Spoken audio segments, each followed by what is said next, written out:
Саламатсыздар ма? Бізде қазір интродай разбор. Бізде апталық график бойынша лонговый нарратив.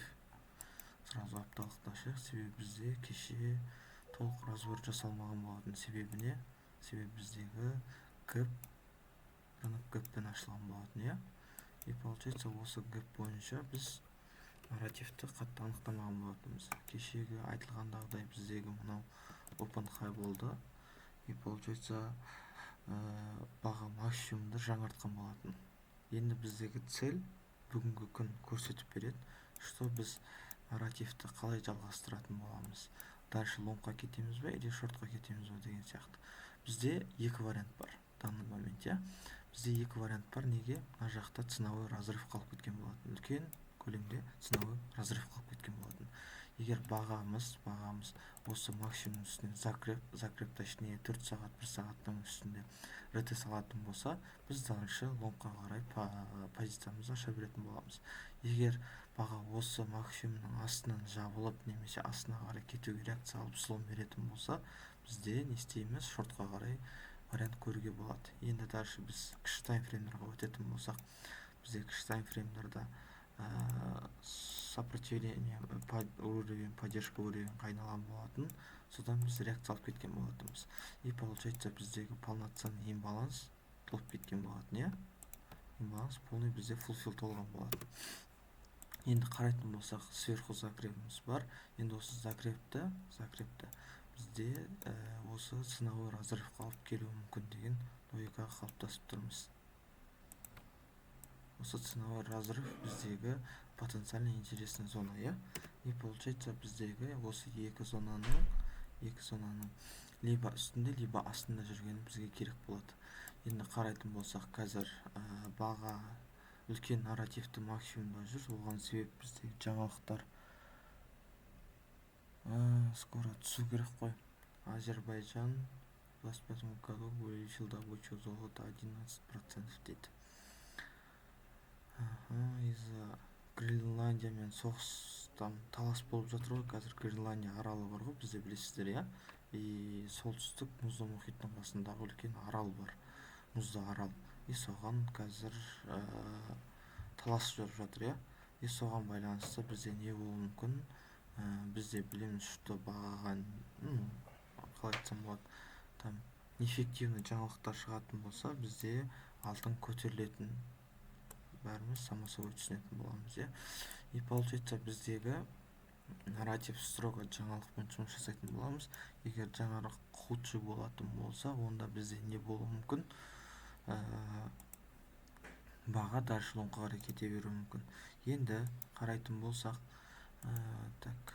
бізде психологический уровень бар екен. Осы психологический уровень тест жасалып, дальше лонгқа қарай кете вероятность өте көп деген сияқты. И получается, бізде баға структурно слом беріп қойды. Енді мына жаққа қарау өте бесполезно. Неге? Ол біздегі бағаның очевидно лонгқа қарай кетіп бара жатқанын көріп тұрмыз, Бізде хайдан закреп бар, және бізде неден бар? Локальный максимумнан закреп бар, И получается, біздегі структура осы импульс аяқталған кезде, осы импульстың 50%-нен бізде не болуы мүмкін? Распределение цен кетуіміз мүмкін. Распределение цен осы 50% төңірегінде немесе 60% уровеньде қайтуымыз мүмкін. Себебіне бағаны біз лонговой нарративті қарастырсақ болады.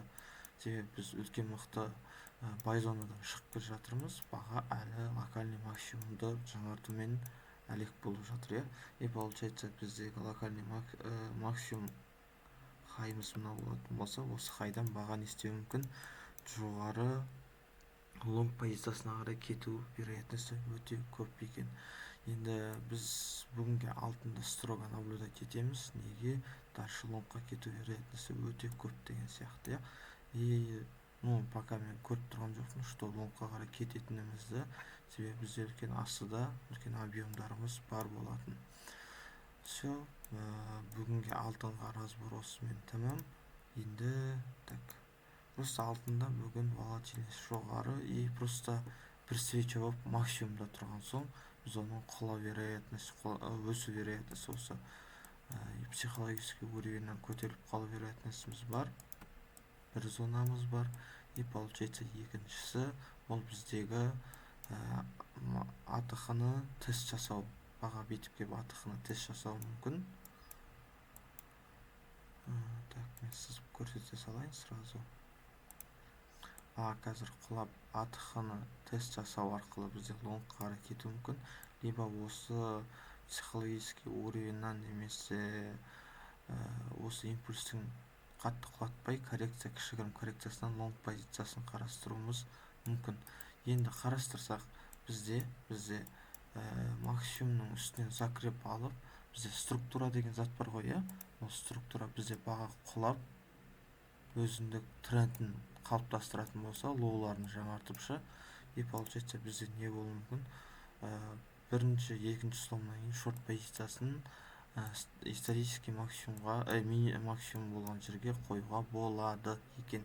Мынау кеше күннің максимумы и мынау апталық максимум деген сияқты. Түсінікті ғой, бізде шорт позициясына қарасақ только строго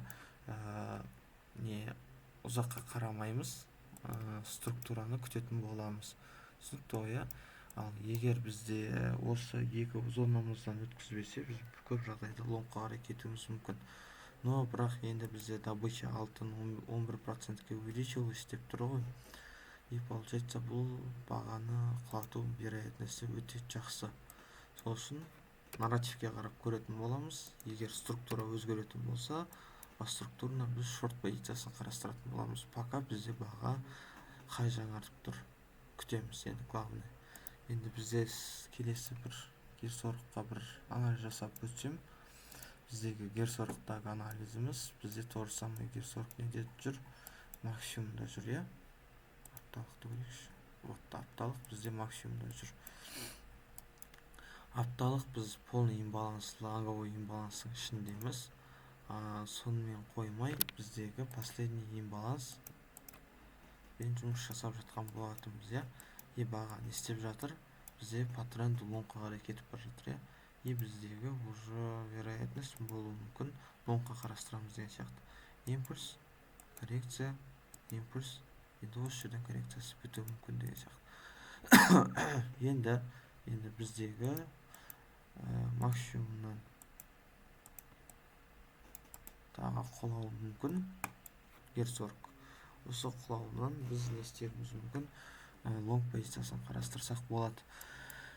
Енді оны қалай қарастырамыз дегенде, осы последний импульстың 20% бізге актуальны, и осы актуальностьтан біз позицияны жоғары қарай ашуымыз мүмкін. Но бірақ бізде әлі позиционымызға келмегендіктен бізде не болуы мүмкін?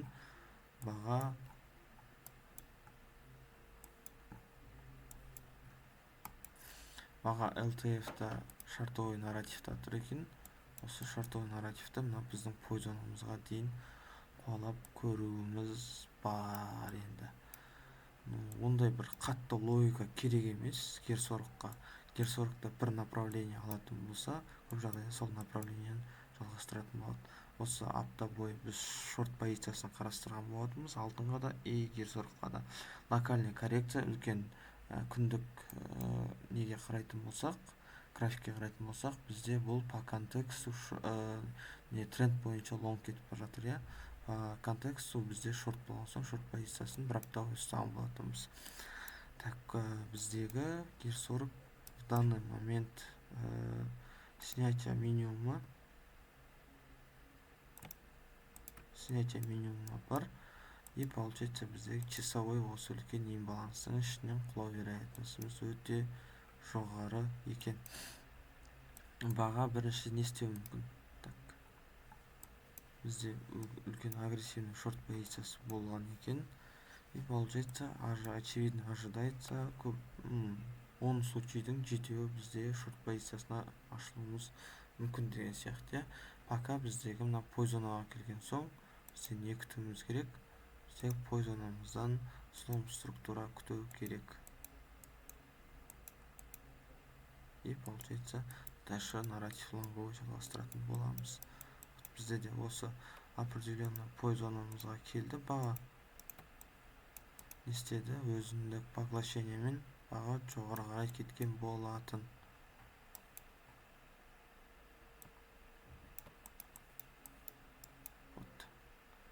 Как-то енді нарративті бүгін құлағанын догадзап көреміз. Может, біз дальше осы пойзонамызға дейін шорт позициясын қарастыруымыз мүмкін. Себебі бізде слом бар, минимумның закребі бар.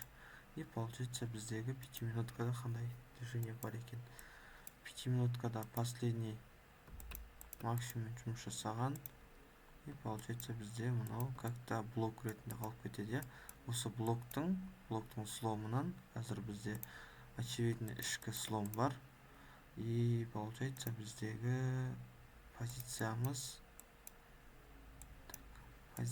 осы пойзонаға дейін қарастыруымыз мүмкін.